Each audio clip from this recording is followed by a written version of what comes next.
دا یو څو کرښې په ترنم کې د پښتو تکړه هنرمند نجیب فیض چې زه د ډېر عمر د هغې پین یم په کم هغه ډرامه کې چې د هغې دلربا نوم د هغه وخت نه چې کوم دی نو زه د هغې پین یم. نن غواړم چې هغې ته یو څو کرښې کلام چې دی نو په ترنم کې ډالۍ کړمه او هیله لرم چې دا ډالۍ به هغې قبوله کړي. دا مطلب د دغه نه چې کوم دی نو مخکې یو دوه شعرونه دي چې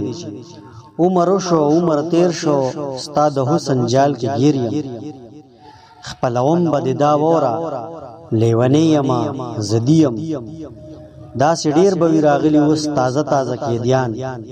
ستا د حسن جیلخانه کې زه لومبې عمر قیدي یم. اوس کلام چې په ترنم کې په چمن کې یو ګلابو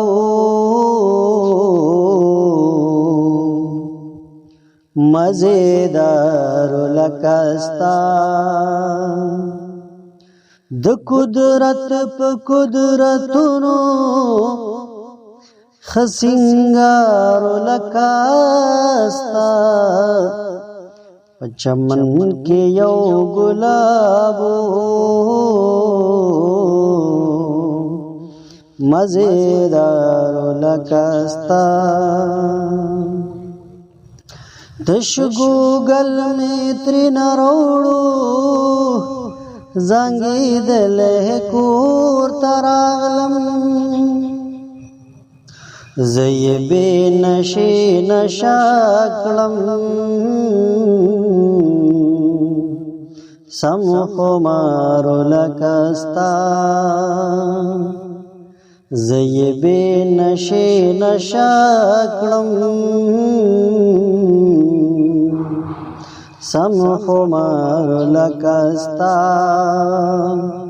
د قدرت په قدرتونو خسنگار لکستا په چمن کې یو ګلابو مزیدار لکستا هر یو رنگ پکې موجودو زړه راښکونکې و جانانا هم په قد او په قامت کې لوړ چنار لکستا د قدرت په قدرتونو خسنگار لکستا په چمن کې یو ګلابو مزیدار لکستا ما خبرې ور سره کړې سمدا زړه مې ورته تش کو تا بویل زما د ډېرې مودې یار لکستا تا بویل زما د ډېرې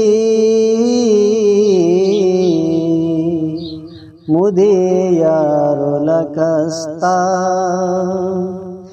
د قدرت په قدرتونو خسنگار لکستا په چمن کې یو ګلابو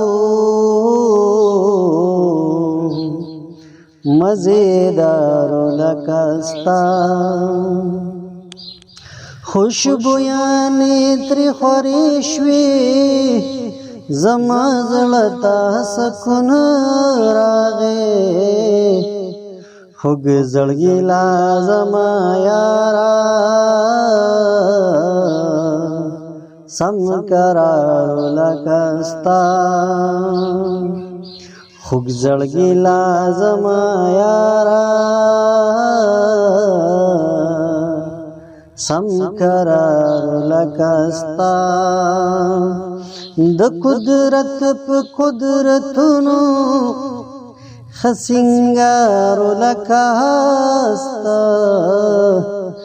पचमन के यौ गुलाबो